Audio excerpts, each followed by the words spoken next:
There is a letter in the Kansas State Historical Society that most researchers walk past without opening. It was written in October of 1901 by a school teacher named Edna Morse who had been teaching in Assange County for 19 years. The letter is addressed to the county superintendent of schools. It is 2 pages long, and in it Edna Morse describes with careful and deliberate language why she intends to continue teaching from her original curriculum even after being told explicitly to stop. I found it because I was looking for something else entirely. I was tracing the adoption records of standardized textbooks across the Midwest between 1895 and 1910, trying to understand why the economic content in American classroom instruction shifted so dramatically in such a short window. The same question keeps pulling me deeper. But the further I went into those state archives, the more I realized the textbooks weren't the real story. The teachers were because the teachers remembered what was there before, and a few of them wrote it down. What Edna Morse was told to stop saying was not radical. It was not dangerous by any reasonable measure. It was simply the economic history that American school children had been taught for the better part of 3 decades. The mechanics of how money was created, the historical relationship between land ownership and poverty, the documented record of who benefited when currency policy changed and who bore the cost. These were not opinions. They were the curriculum. And in 1901, across the country, quietly and without public announcement, they began to disappear. The timing was not accidental. 1901 was the year William McKinley was assassinated and Theodore Roosevelt took the presidency. It was the year United States Steel was incorporated as the largest corporation in the history of the world, capitalized at $1.40, $4 billion, a figure that exceeded the entire annual revenue of the federal government. It was the year that the consolidation of American industrial and financial power that had been building for 3 decades reached a kind of completion. And the question of what American school children should understand about how that consolidation had occurred became for the first time a question that the men who had accomplished it had both the motive and the institutional means to answer. To understand why 1901 matters, you have to go back to 1879. That was the year Henry George published Progress and Poverty, an examination of why economic depressions occurred and why poverty persisted alongside industrial growth. The book sold 3 million copies in a decade. For context, that was approximately 1 copy for every 20 American adults alive at the time. It was the second best-selling book in the United States behind only the Bible for a period in the 1880s. It was taught in schools. It was debated in churches.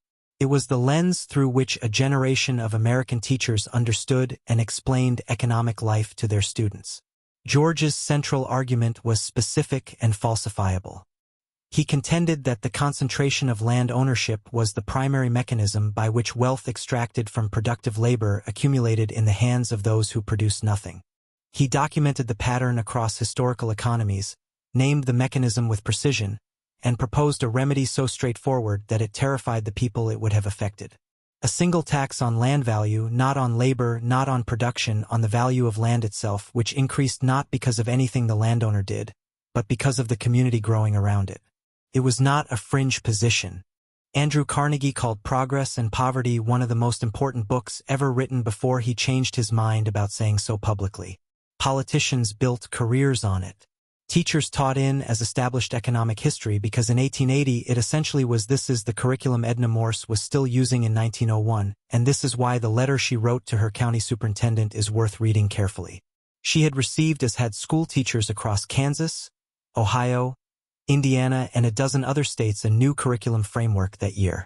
The frameworks arrived through state education boards which had begun receiving substantial organizational support from a network of philanthropic foundations that had not existed a decade earlier.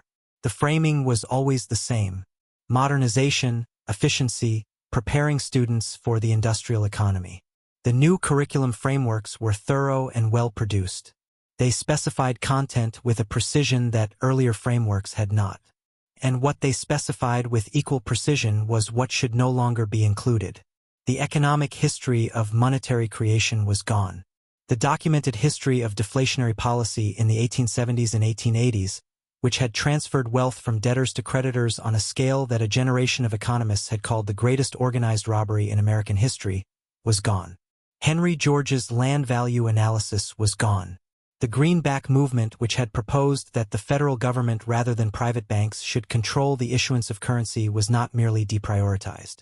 It was reclassified as a discredited fringe position despite having elected governors, senators, and representatives across 14 states in the 1870s and 1880s. The Granger movement's documented record of railroad monopoly pricing, against which prairie farmers had organized and which had produced the Interstate Commerce Act of 1887, was reduced to a footnote. The National Banking Act of 1863 and what it had done to rural credit availability was not taught at all. The chain of cause and effect connecting federal monetary decisions to farm foreclosure rates across the Great Plains, a chain that farmers themselves had understood well enough to build a national political movement around it, was replaced with a narrative about individual thrift and market efficiency that contained no mechanism and no names. What replaced it was not wrong exactly. It was simply incomplete in ways that benefited specific people. The new curriculum taught that markets allocated resources efficiently when left alone. It taught that wages reflected the productive value of labor. It did not teach who decided what productive value meant, who set the conditions under which that determination was made, or what the documented historical record showed about what happened to wages when workers had no organized alternative. Taught the conclusion. It removed the evidence that had led prior generations to question that conclusion. Edna Morse understood this precisely.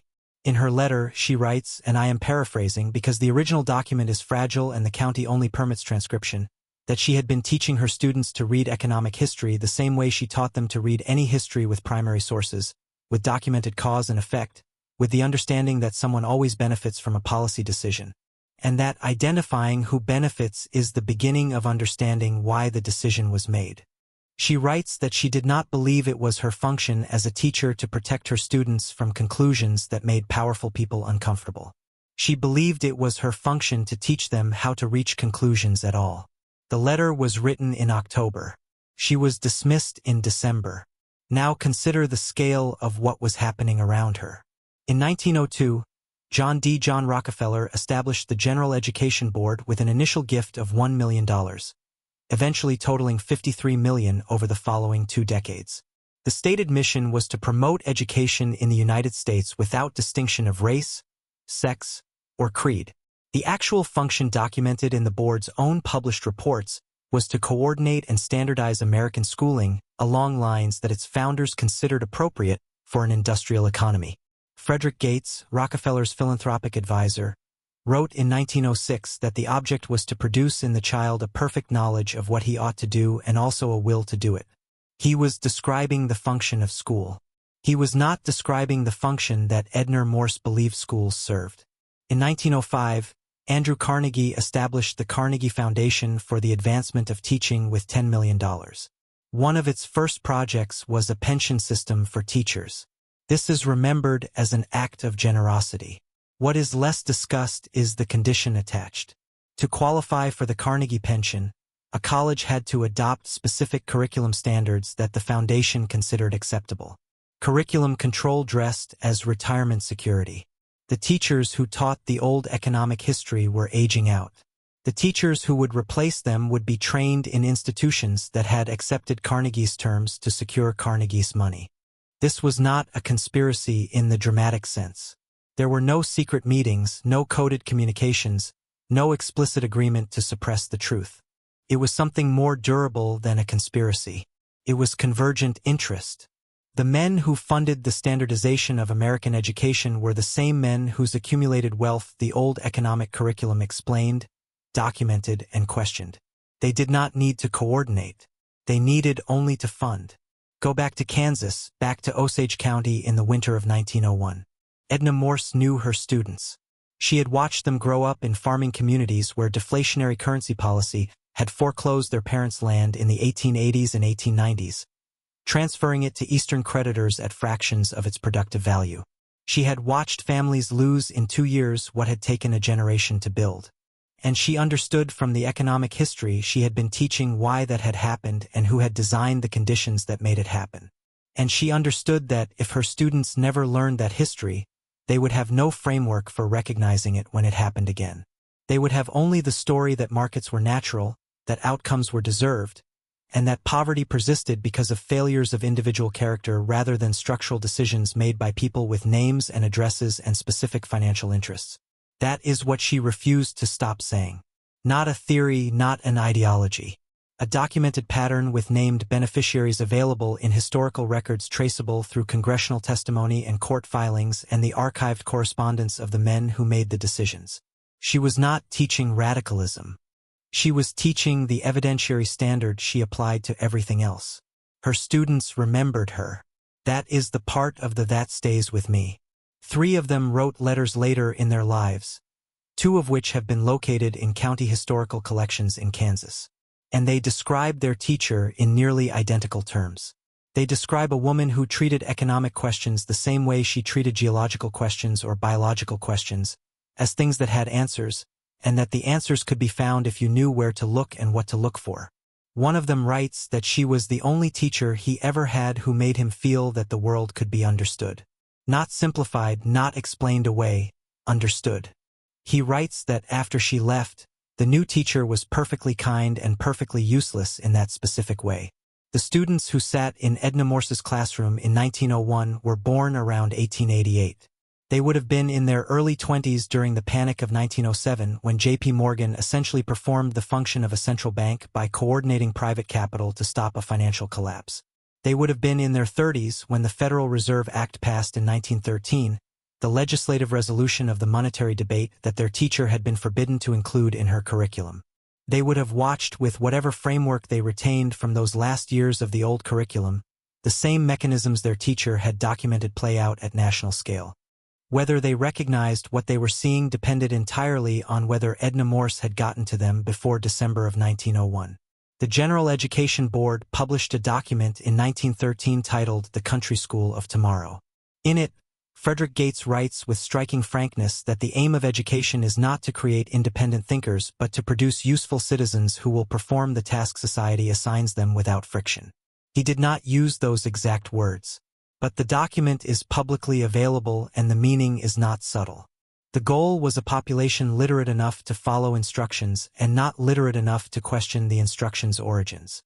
The old economic curriculum was incompatible with that goal because it taught origins. It taught that instructions had authors with interests and that the interests could be named. There is a question I keep returning to. How many Edna Morses were there? How many school teachers in 1901 and 1902 and 1903 received those new curriculum frameworks and looked at what had been removed and understood immediately what the removal meant? How many of them wrote letters to their superintendent, and how many of those letters were preserved, and how many of those that were preserved by or have been read by anyone in the last 50 years? The Kansas State Historical Society has 1.4 million documents in its collection. They have been digitizing since 2003. Edna Morse's letter became searchable in 2019. Before that, it was in a folder labeled Educator Correspondence. Osage County 1890 to 1910, a folder that has been in the archive since 1948. 70 years in a folder. And if there is one Edna Morse in Kansas, there are 50 more in Ohio and Indiana and Nebraska and Iowa. Teachers who saw the curriculum change and understood what the change meant and wrote it down because that is what teachers do. They write things down and whose letters are sitting in state historical societies and county courthouse basement and university special collections waiting for someone to look in the right folder. The economic history that was removed in 1901 did not disappear entirely. It survived in the letters of teachers who refused to accept the new frameworks without protest. It survived in the memories of students who remembered being taught to ask who benefits before accepting any explanation of how the world worked. And it survived in the documented record of what happened to the American economy in the decades that followed. A record that makes considerably more sense when you know what the curriculum that preceded it contained. The archive is open. The documents are there. And somewhere in a folder that nobody has thought to check since 1948, a teacher is still trying to finish the lesson she was told to stop giving.